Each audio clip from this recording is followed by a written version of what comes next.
got a show today. Wide receiver Deontae Johnson suspended. Some new private details from inside the locker room leading into that suspension. NFL analysts, national reaction, and why NFL analyst is saying that the Ravens absolutely had to do what they did with the suspension in order to make sure a, quote, disease does not spread throughout the locker room. My reaction to the breaking news yesterday, Steve Smith Sr. enters the Justin Tucker conversation. He personally reached out to Tuck to send a message. I will have that message coming up. There are AFC North odds that are on the table that might be a little bit surprising in the playoff picture for the Ravens as we look at all of that. And then, of course, some quick hits. Thank you for joining me inside this noonday lunch hour inside the vault. I am Sarah Ellison.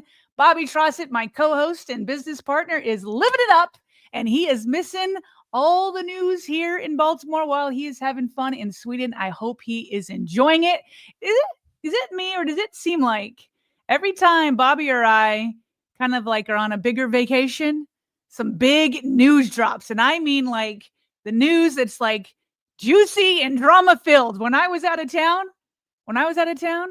Lamar Jackson requested a trade on Twitter as John Harbaugh was sitting down at the owners meeting. So here we are with the Deontae Johnson situation while Bobby is out there in Sweden. So as you guys know, it happened shortly after we logged off yesterday. I wish I could have done an emergency live stream with you guys yesterday as it happened, but too much was going on for me, so I couldn't do it. But here we are today. We know by now what has happened. Deontae Johnson has indeed been suspended. And here's what's crazy. The last time I talked on this topic, I had a headline on it. I said, did the Ravens accidentally let some major news slip? Because John Harbaugh had been asked, is Deontae Johnson going to be on the team after the bye? And John Harbaugh isn't quite ready to talk. They revisited it on Monday. And he said, at this time, I'm going to have to wait. There are moving parts we're going to have to figure out and explore. It's like, okay. My thought was, he gone. Nope, he not gone. He is suspended for 1 week, though. And so now it all begins to make sense. It makes sense why John Harbaugh couldn't speak on it. I thought the moving parts might have been contract issues, but instead, I guess they were figuring out on what to do. And they sent out, the Ravens did, a press release and put out an announcement on social media. We have made the difficult decision to suspend Deontae Johnson for our upcoming game against the New York Jets for conduct detrimental to the team. Deontae's suspension stems from refusing to enter a game against the Philadelphia Eagles. We will have no further comments on this matter going forward. And I believe them that they will stick to that. So those that want more information, you're probably not going to get any more from John Harbaugh. You're probably not going to get any more from Eric DeCosta. Assuming that Deontae Johnson's in the locker room when they come back from their bye week on Monday, we may be able to hear his side of everything if the reporters are able to talk to him. But until then, what we do have is some reporting from Jeff Zrebiec from inside the locker room that he has witnessed. And he writes on The Athletic under the subtitle of his article, Johnson's Growing Frustration. So what led to this? What led to this moment where here the Ravens are in a battle, an absolute battle with one of the elite teams in the NFL? The Philadelphia Eagles very well could be the NFC's representative in the Super Bowl. There's no reason why that can't happen. There are other great teams, but Eagles sure are trending upwards. So here we are. Deontae Johnson has been brought in to be insurance for the top two wide receivers. One of those top two wide receivers in Rashad Bateman goes down. You're in the heat of the battle. Here we go, Deontae, it's your turn. He doesn't go in. So what led up to this?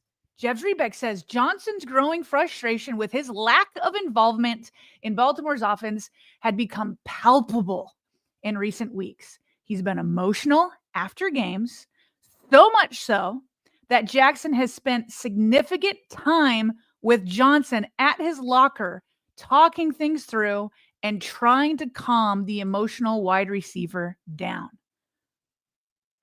Significant time. Kyle Barber on Twitter said that last week he saw Lamar Jackson talking to him for a good 10 to 15 minutes. That's Lamar over there trying to calm him down. Doesn't seem like it really worked because, obviously Diontae wasn't out there. Jeff continues. Things reached a boiling point during Sunday's loss to the Eagles after Johnson didn't get on the field early in the game. The Ravens officially ruled starting wide receiver Bateman out early in the third quarter because of a knee injury, and Johnson declined numerous requests to play. Now, I've read that people are like, well, it kind of matters. When did they ask him to go out there? Was it garbage time, this and that? Jeff doesn't overtly say. But the way this is written makes it sound like it was around that injury in the early third quarter. And that there wasn't one request. There were numerous requests, all of which Diontae declined.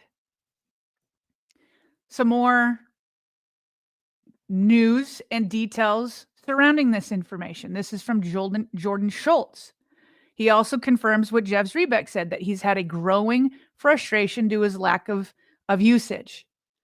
Let's see here. He goes, Baltimore has taken action by suspending him for a game, but more conversations are likely to happen as they head into their bye week, determining whether moving on would make sense. So according to Jordan Schultz, this isn't over. This isn't over.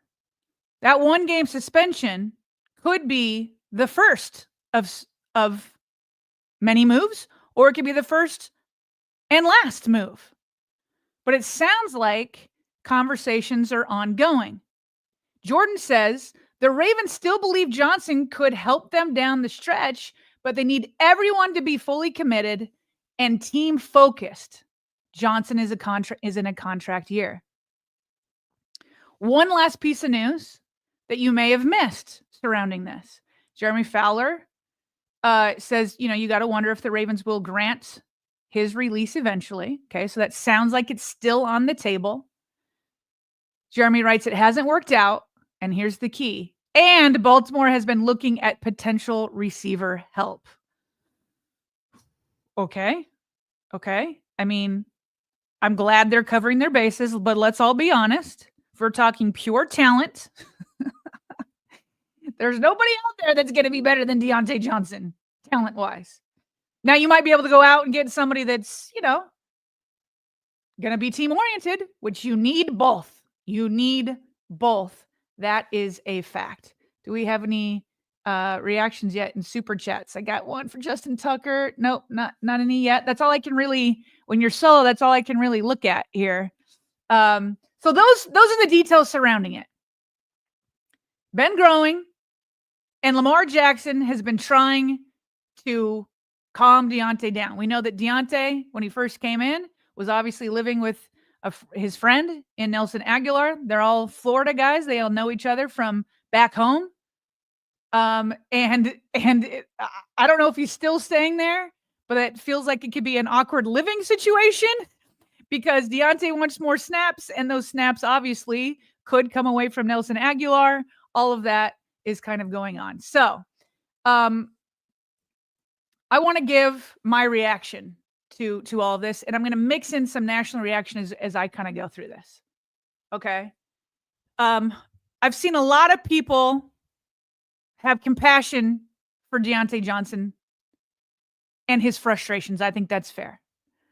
For me, it's completely understandable for Diontae to be frustrated with being underutilized since this trade.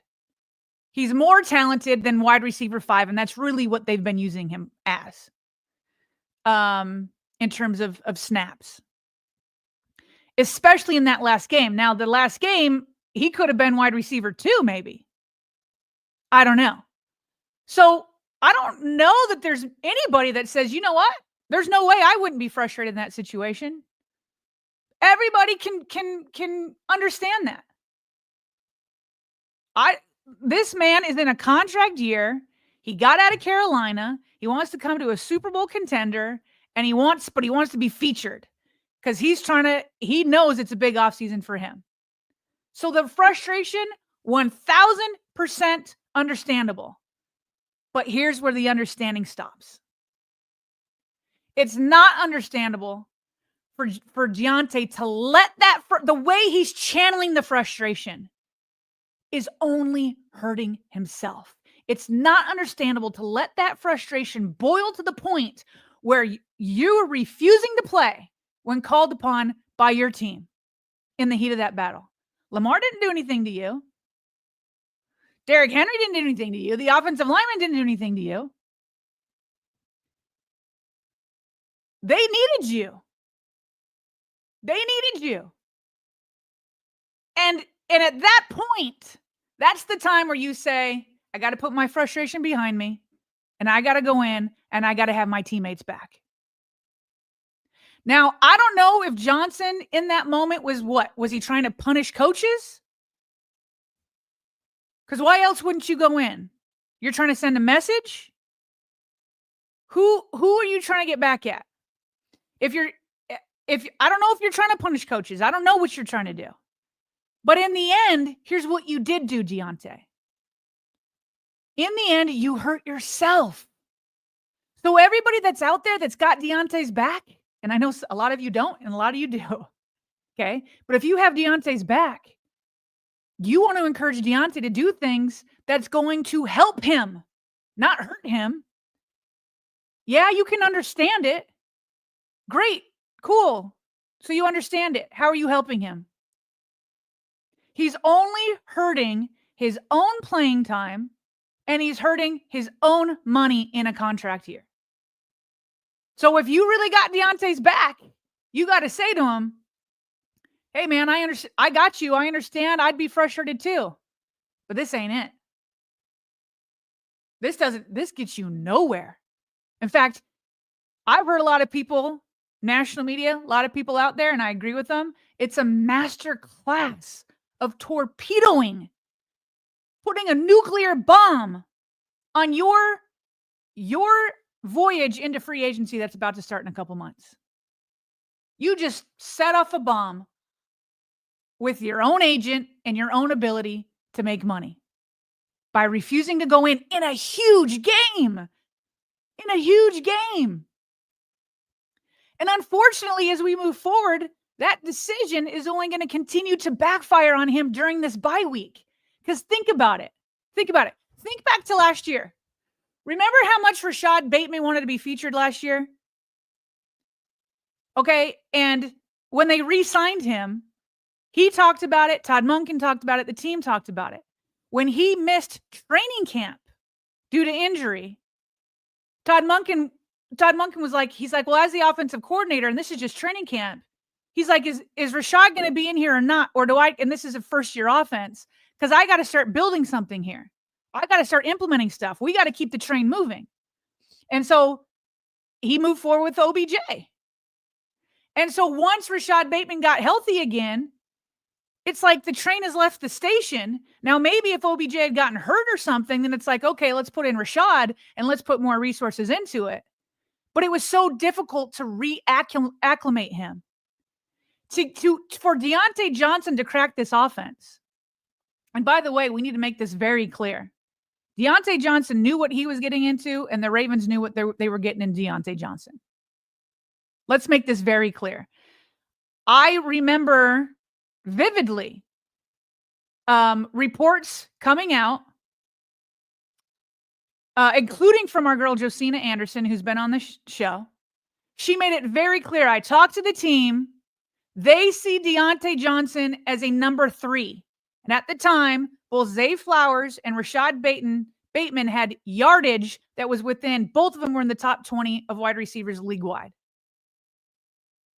And so it was, remember her long tweet? They saw Deontae Johnson as insurance. That's why they brought him in. That's why they brought him in. And how do I know that Diontae knew it? Remember these comments in the locker room?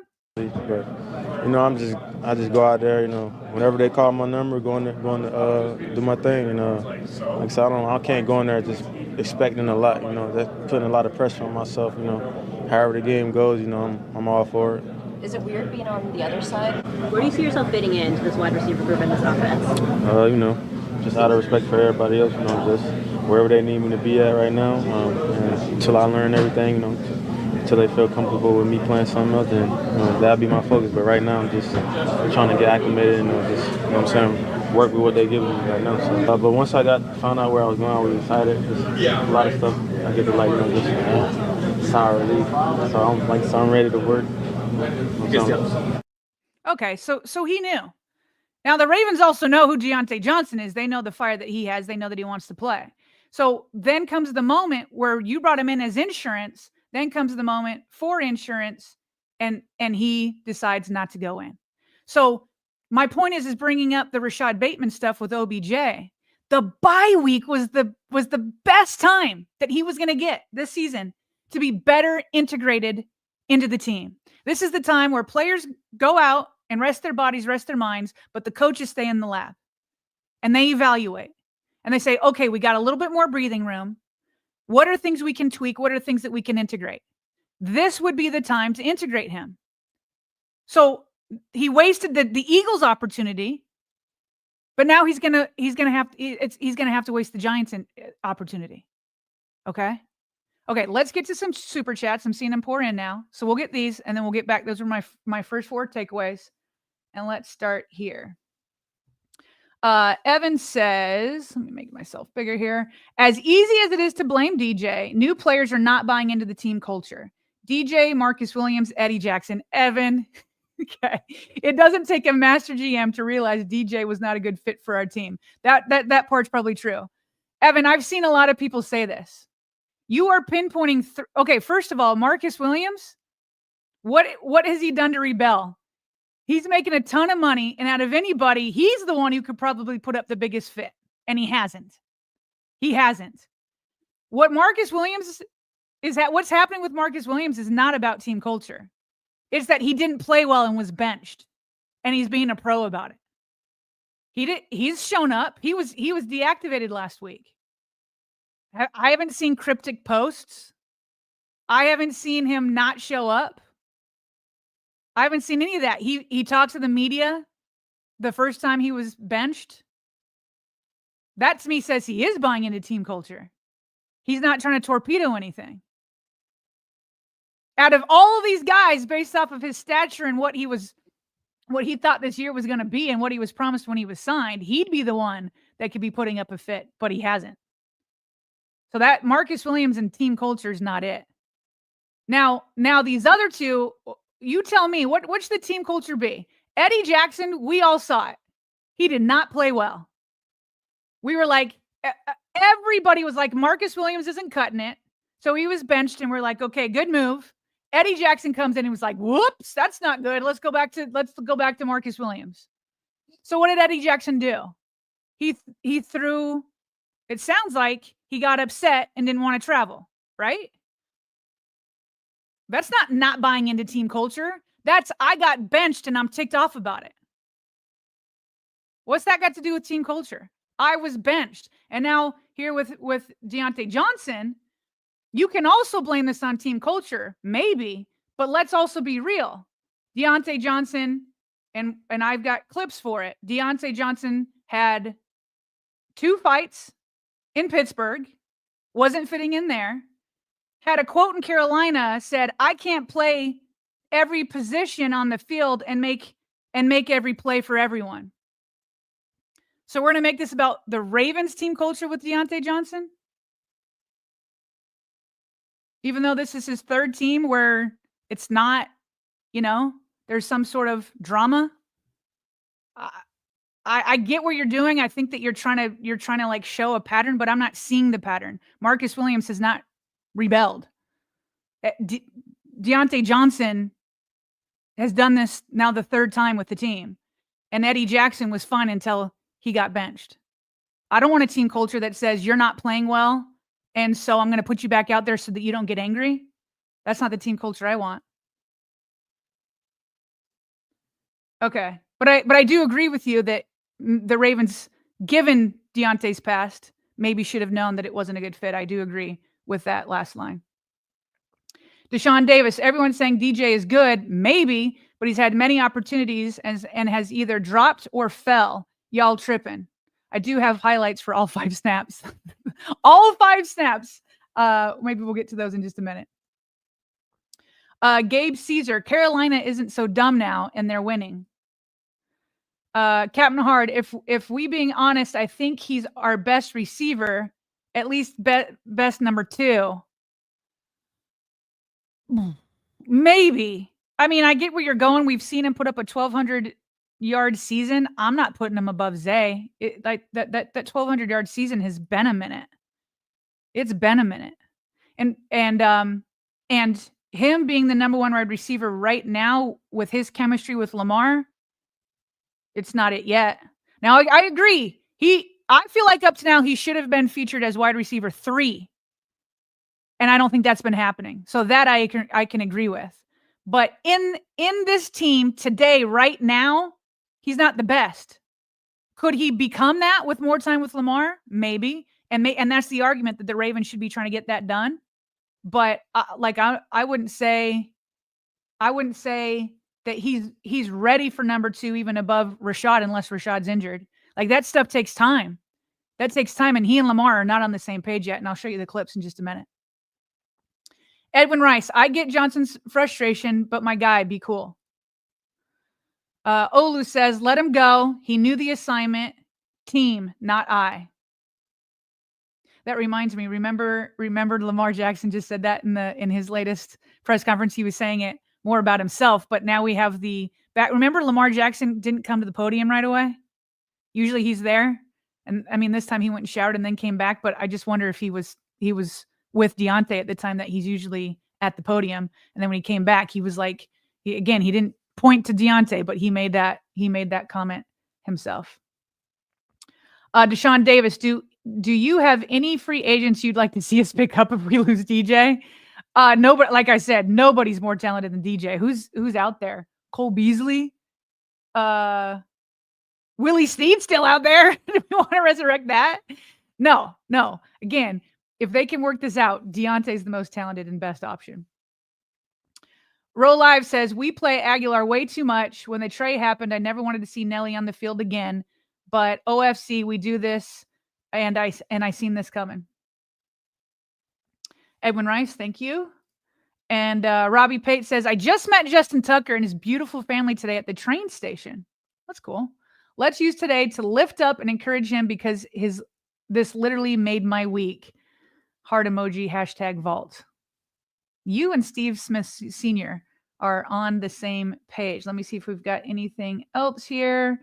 Isaiah says, will we see Tez anytime soon or maybe next year? We're not seeing Tez anytime soon. Dream says, he was in Carolina going nowhere, comes to a better situation in Baltimore, and he's still not satisfied. I get wanting to play, but he's handling it all wrong.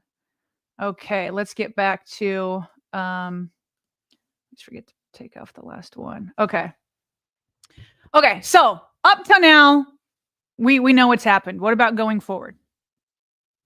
Despite everything that's happened, he hasn't been cut. According to the news sources, that still could happen, but he hasn't been cut. So that tells me there's still a chance. There's still a chance. And honestly, it would benefit both sides, both the Ravens and Diontae, to get this behind them and move forward together for the next month, maybe 2 months, however long they can last in the playoffs. Maybe go all the way.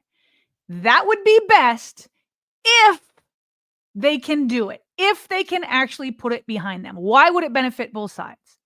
It would benefit Baltimore Because as we're just noticing with these super chats, there's nobody better out there. You want insurance for the playoffs? You want a more legit wide receiver 3 or a wide receiver 2 or 1 if one of them goes down? Deontae's that guy. Potentially. But bringing in a brand new person, it would take them time to get acclimated too. You just put yourself behind the ball. Okay? The Ravens, talent-wise, are better with Deontae Johnson. Some people hate to say this. Just as a side, it would be nice to have that comp pick too. Okay? Okay. It would benefit Diontae before he hits free agency. You got to put yourself in the position of GMs out there. These guys, their jobs are on the line, and they're putting millions of dollars behind wide receivers. Millions. And you're a GM, and you're saying, okay, well, the Steelers franchise, really respected franchise, and they've navigated some sticky waters in the past. They've been able to do it. And they traded him, shipped him out. There are reports of him fighting with 2 people while in Pittsburgh. Okay? So they shipped him out. Then he goes to Carolina. And he doesn't last there for a full season. He wants out, has to be out. He's got quotes like, I can't play every position. Well, okay, well, now you're not barely playing at all. You know, you got to take what you can get. And so these GMs are like, am I going to put millions of dollars behind him? What if this blows up in my face? I can't put my money on this. That's too risky. This is why he's just torpedoed his free agency, unless he's able to put it behind him and start working with the team. Now, obviously, they have to have some sort of understanding of his usage and how much should be used. Well, it's on the Ravens to use him as wide receiver 3. It's on him to be okay with that. It's on him and Lamar to get on the same page. But if he can show them, you know what? As bad as that got, we turn it around. And then if GMs call over to Baltimore ask players this and that, and they say, yeah, you know what? That got bad for a minute, but he legitimately put it behind him, found a way, and we started working together. And then who knows what could happen if the Ravens are in the playoffs and he's being used and he makes a big play. I mean, at this point, that's his best step forward. That's his best step forward. Listen to this. Of all people, I didn't think I was going to get Manti Te'o's take on things this morning, but he was on Good Morning Football this morning. This is how things operate in the NFL. Listen to what Manti Te'o did as soon as he heard that Deontae Johnson got suspended by the Ravens. You know, I think there's this label on this guy, Deontae Johnson. And so I hit up one of my boys. His name is Brandon Wallace. He runs SteelerNation.com. For those people that don't know, Deontae Johnson started his career in Pittsburgh. That's right. And so Brandon is so dialed into the culture and the history of that team. So I asked him, I was like, hey, has there been any history or kind of narrative about Deontae Johnson since his time? Because I heard that there was some stuff about him. And he was like, well, he did do a thing where he got in a fight with Minkah Fitzpatrick. He did get in a fight with the quarterback and all of this stuff. And so there has been this narrative about him, and it's sort of being a little negative. And, you know, whether it's true or not, things like this doesn't really help that. And so for the athletes out there, understand that whenever you are a distraction for a team, it's never a good thing. So I hope for Diontae that he's able to kind of come around a little bit and kind of fix those issues so that he can go back on the field. Because when he's on the field, he is dynamic. He can separate from DBs. He's really good at that. So hopefully we can get back to that. And I think that's the issue right there. All right, so what did Manti Te'o do? He went and called people in Pittsburgh that he knows because he didn't know the situation. And they reveal, yeah, he was in 2 fights here. Okay. So in free agency, when they go and do their background work and they call over to Baltimore, what are they going to say? For Diontae, whether he plays another snap or not, he's going to need the Ravens to say on his behalf, yeah, he was able to turn it around. We were really impressed by his maturity with how low that got. He cannot play another snap. That's what Diontae needs. He needs somebody to be able to say that for him, because the 2 other organizations, they can't do that. They can't do that. This is the only place that could happen for him. Okay. So if he does stick around, he's got to get on the same page as Lamar Jackson. Because let me tell you, here are the 5 snaps, not the 5 snaps. He's had 34 snaps. Here are the 5 targets that he got this year. Oh, it's not a lot, but not a lot of good stuff. Let me blow this up a little bit. Okay, this is his first one against Cincinnati. This is where, look, there's 10 seconds on the clock. This is his only catch of the season. It's for 6 yards. He needs to get out of bounds. Can't do it. Zay wasn't able to hit the block. Time runs out. So he got a catch. All right, things looking pretty good. Started off. That's his first target. Gets a catch. Then there's this later in the game. Lamar tries to target him. He just lost his footing. He's trying to do a little bit of a scramble drill. Sees that Lamar is going out to the left. So he tries to go with him. Just loses his feet. Lamar is like, we had it. We had the first down. Okay, here we are in Pittsburgh. Lamar's scrambling. He's doing what he does with Bateman and Zay and everybody else. He's like, go down. I'm scrambling to the right. Get yourself open. But it's an overthrow. There was no chance Diontae had on that. No chance. Now Lamar's trying to make something happen out of nothing. Pocket breaks down. Trying to do it. They're just understandable. They haven't been together yet. They're just not on the same page quite yet. Okay, here we are in Pittsburgh again. This time they're trying to go deep to him in the end zone. Hits one of his hands. Doesn't quite make it. If you're listening to the commentary, Charles Davis is on there, and he felt like on this play that Deontae Johnson didn't help Lamar out because he was hugging the sideline too much. And so that didn't give either one enough room to play with. Slide overthrow. Charles Davis didn't feel like Diontae ran the best route, felt like he needed to give Lamar a little bit more room. But those are the small nuances that these two need to work through. If he wants to force his way on, in practice, are they showing that they've fixed these nuances? Are they showing that they've got better chemistry? Okay, that was the Steelers game. Here we are against the Chargers. This is his last target that he's gotten. He's crossing the field. You can't see it now. Falls. Here's a close-up to show you exactly what happened. Running his route, corners on him. Their feet get tangled. And then he falls. Listen, I put this video up on Twitter, and depending on whose side you're on, if you're on Deontae's side, you're like, oh, all those throws were terrible. Lamar's off. His quarterback's not helping him at all. This is all Lamar's fault. And then if you're like not on Deontae's side, then it's like, oh, he's slipping every single play. He's terrible. You know what I mean? It's a little bit of both. Like Deontae definitely fell on that one all on his own, got tangled on the other one. He and Lamar just aren't on the same page yet. And so do you force that issue? The way you get on the field and get more targets, it's not by refusing to go in when your number 2 receiver goes down.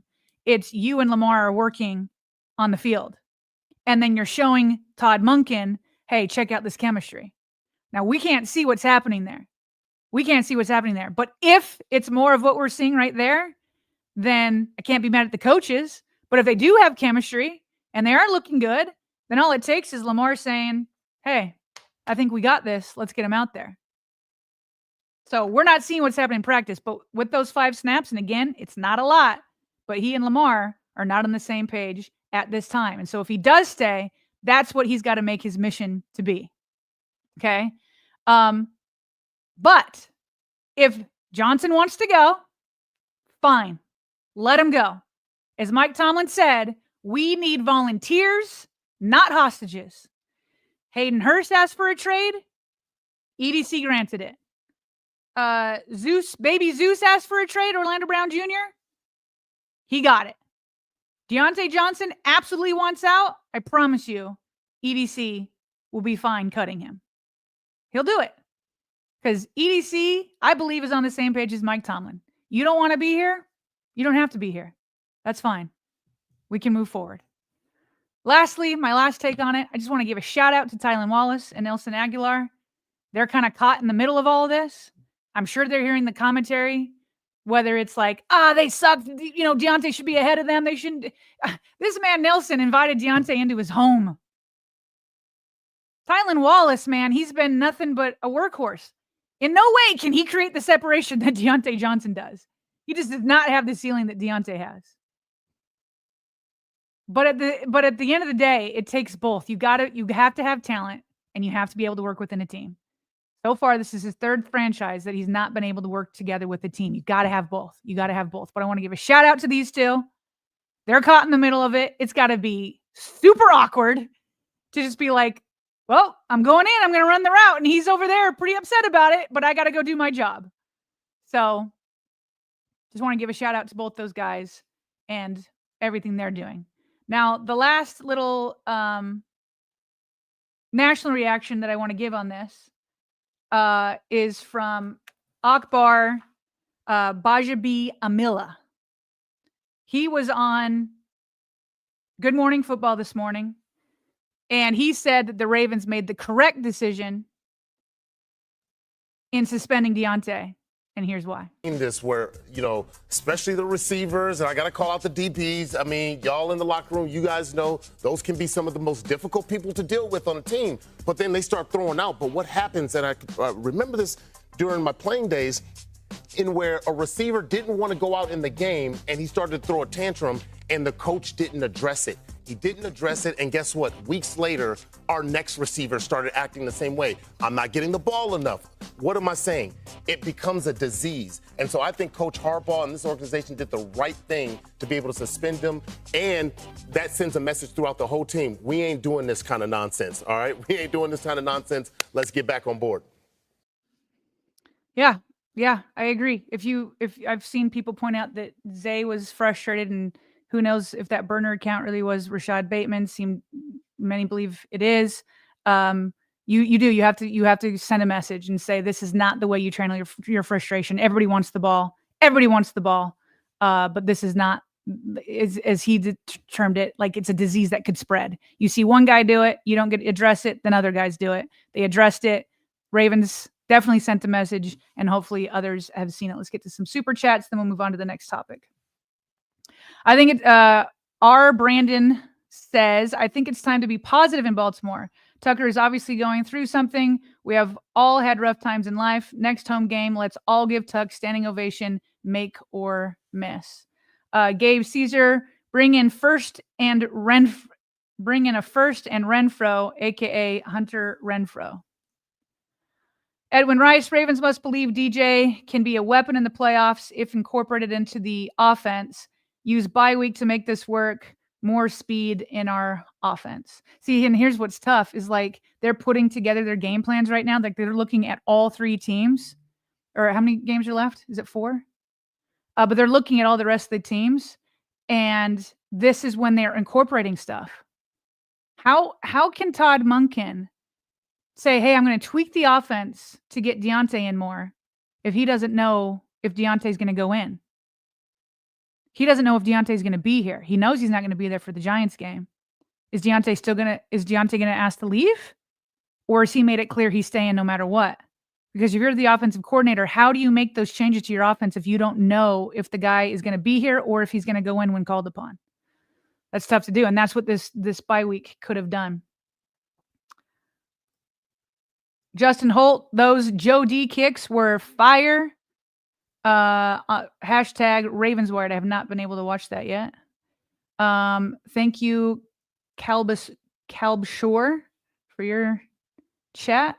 Captain Hard, if he gets cut and Chiefs, Bills, or Steelers would pick him up, we would be helping them. Or hurting them if lots of Steelers and Panthers fans are like, thank you, you're helping us over here. Like one Panther fan was like, we got nothing out of this trade and we still won the trade. Okay. I have the Taurus. Tucker gets hugs and excuses. Wide receivers with less targets get the boot. Well, is Tucker refusing to go in? Like there's a big difference there. If Tucker refused to go in, I mean, nobody would be talking about Diontae if you know what I mean? Or we'd be talking about him if he went in and made a big play. We don't know. Saad Blitz 34. I believe his point was that this season and previous offseason has been a comedy of errors for EDC. The list of mistakes could not even fit in chat. Well, I guess that's a conversation for another day to review all that. Dreams. Okay, I already been to that one. Okay, perfect. I know there's lots of other live chat here. I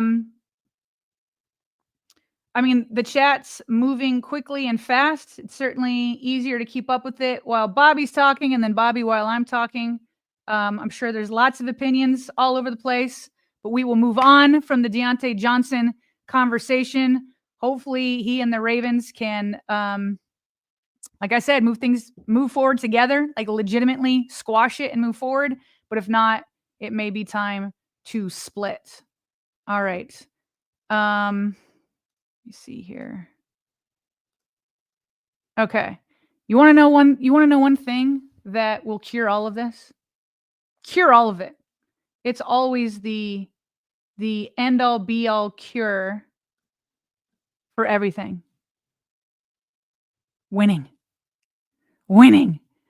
If the Ravens can come back and put some W's in that W column, check them out. It resolves all issues. All issues. You got to start winning. Here is where we are at with the playoff picture if the playoffs started today. The Ravens would be visiting the Pittsburgh Steelers as the 6th seed to the 3rd seed. But that could easily switch. I feel like it's written in the stars that they're going to see each other 2 more times, not 1 more time. I also thought it was written in the stars that the Ravens would face Joe Flacco in the playoffs last year, but that didn't work out after Joe Flacco threw those pick sixes in his playoff game. But if they do meet each other again, you certainly would like it to be flipped, where the Steelers visit Baltimore. And here's why you got to come back and start winning again. Put all this drama behind you. Because according to Vegas, the Ravens at this point still have better odds than Pittsburgh to win the AFC North. Look at this graphic up here. Through 13 weeks, they have the odds for everybody. Baltimore's sitting there in 3rd place. KC for a conference winner. KC plus 215, Buffalo plus 215. So tied. Baltimore plus 450, Pittsburgh plus 1,000. Here's a headline from the Baltimore Sun. The AFC North title still within reach. You come back and you start winning again. And honestly, there's no reason why you can't. If we're being honest, outside of the drama, the on-field impact that Deontae Johnson has had is negligible. You have the pieces on offense already to succeed. You come back from this bye healthy, and they were pretty healthy already.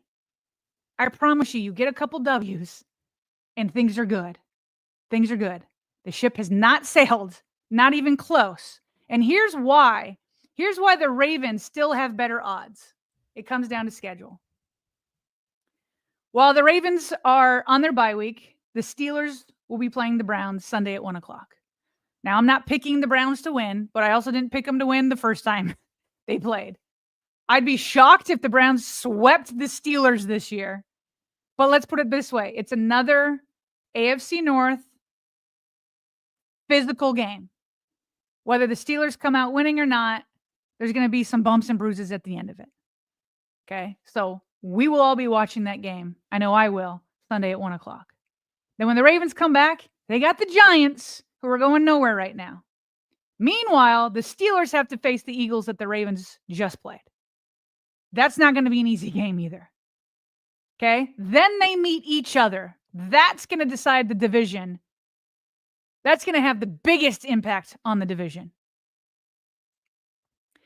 If somehow the Steelers drop to either the Eagles or Browns, then the Ravens are able to beat the Giants, they're back within a half a game of each other. And then they face each other. That could be it. That could decide it all. And then the next week, both have their hands full on Christmas Day. Although the Steelers have a bigger handful. The Ravens will take on the Texans on Christmas Day. at 4:30, and they will already know who will have won that Chiefs-Steelers Christmas Day game at 1 o'clock. Okay? And then both the Ravens and Steelers finish with, again, AFC North games. Steelers against the Bengals, Ravens against the Browns. Both the Browns and Bengals would love to play spoiler. That game's probably going to matter unless the Steelers end up beating the Ravens head-to-head.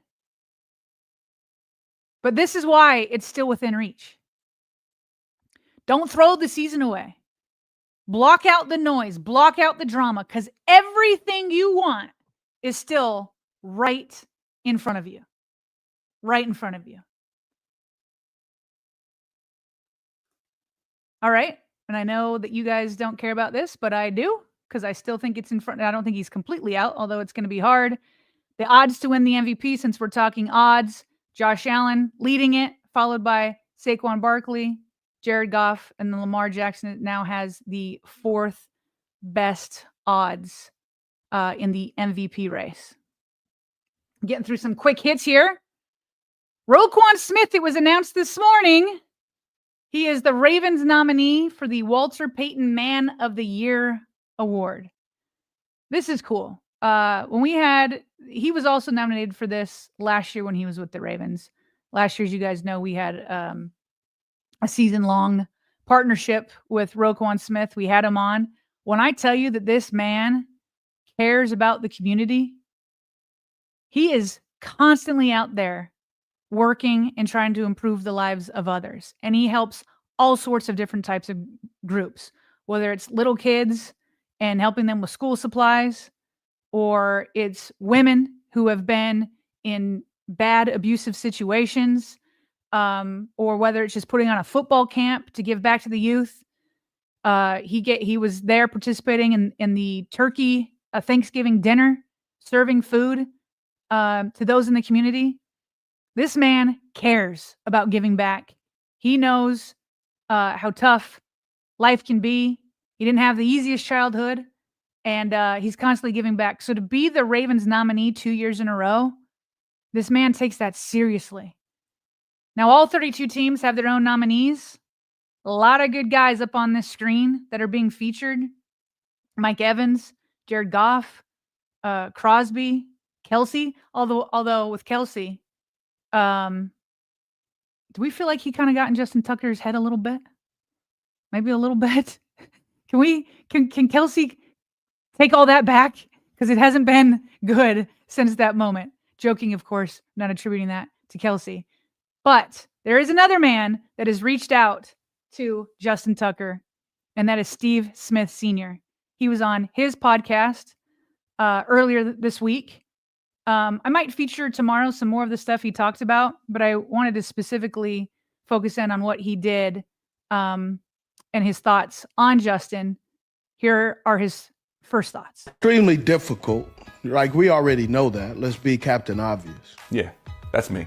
But it's not difficult because the way John Harbaugh goes about things, whatever is done, John Harbaugh will have a conversation with Justin Tucker first. It will not be you've heard it or you hear it through the grapevine, the telephone call, in the office, in the locker room. There will be a conversation if they try out players.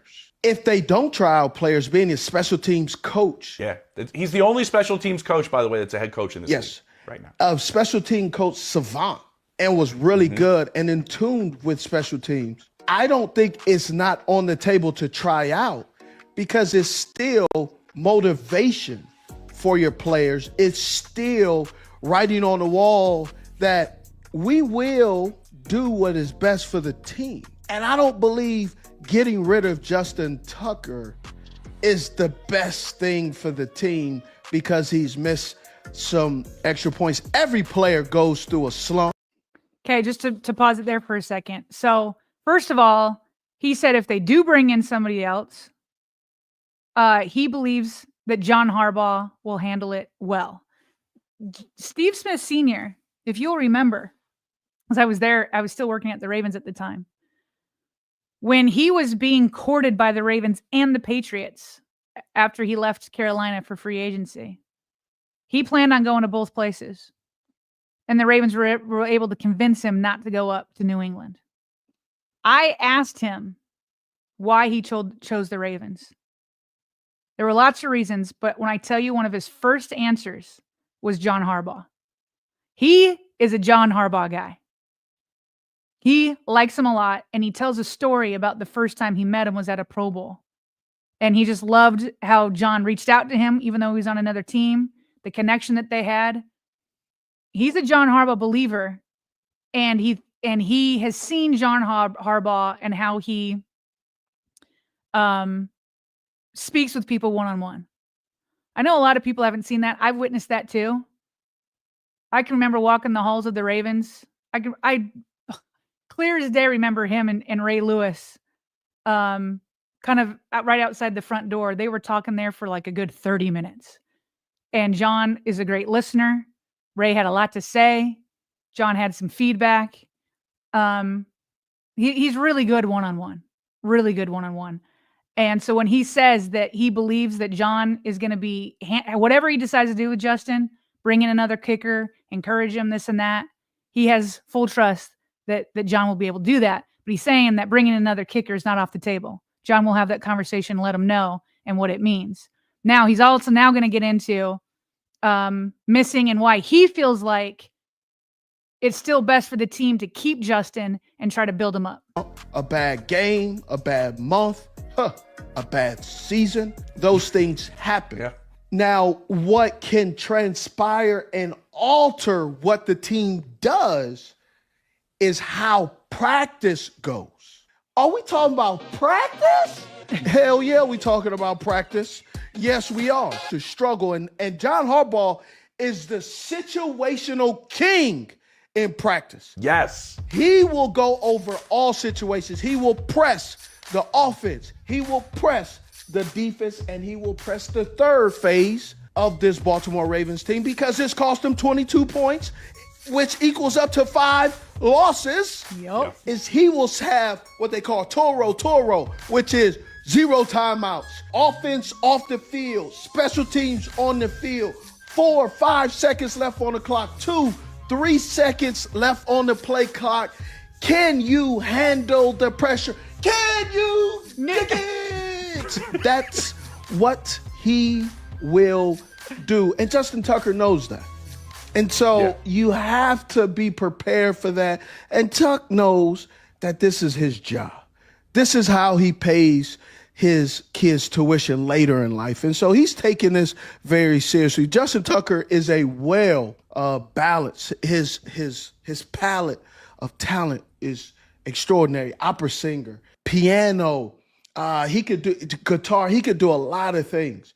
And you saw he had a commercial, and someone that I can't mention because they're in my family and they're a huge Ravens fan, Bailey Smith.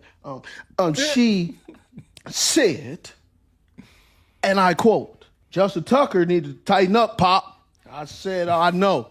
And so you know what I did? Man, I texted my boy Justin Tucker and I said, "Hey, bro, you're good enough." I like that. He said, "Wow, appreciate it." And I said, "Hey, I can't be a dirtbag my whole life." Oh, Steve Smith Sr. can troll people and troll them hard. So when he says, "I can't be a dirtbag my whole life," that was funny. That was funny. You guys ever see that when he was trolling, what was that? Moore, the wide receiver at Carolina. Woo, did he troll him? Steve Smith can come at you.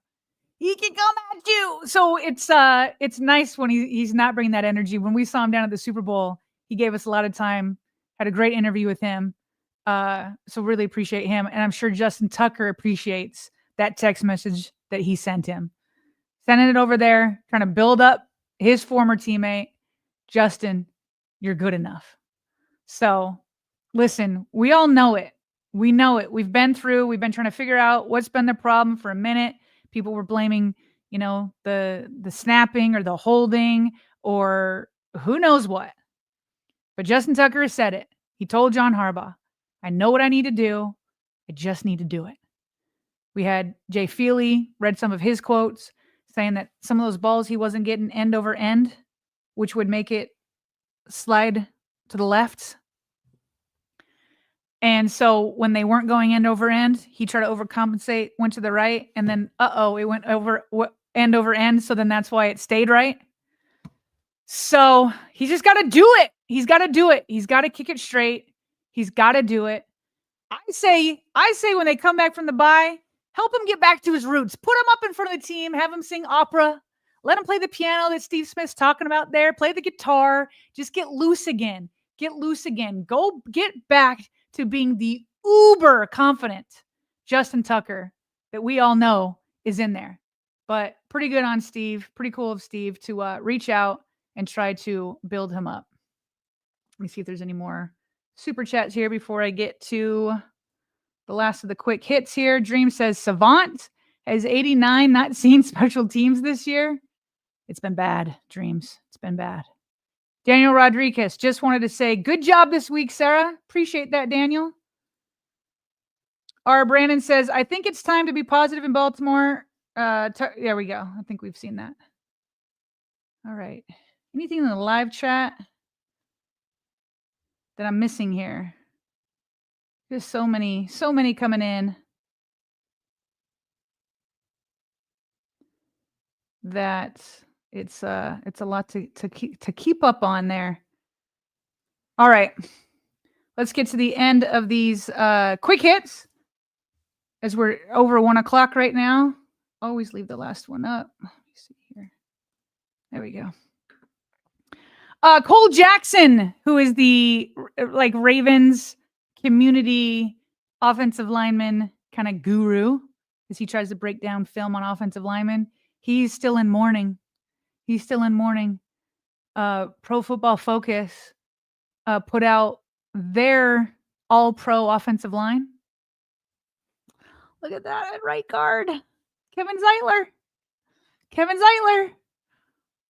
Where's the meme looking at the picture, Wolverine picture, where he's looking at the picture in his frame, missing the person who's in the picture? That's Cole Jackson right now with a picture of Kevin Zeitler. Remember, he was injured last year. Ravens chose a youth movement, which is not the worst, but to do it at 3 positions might have been a little too much.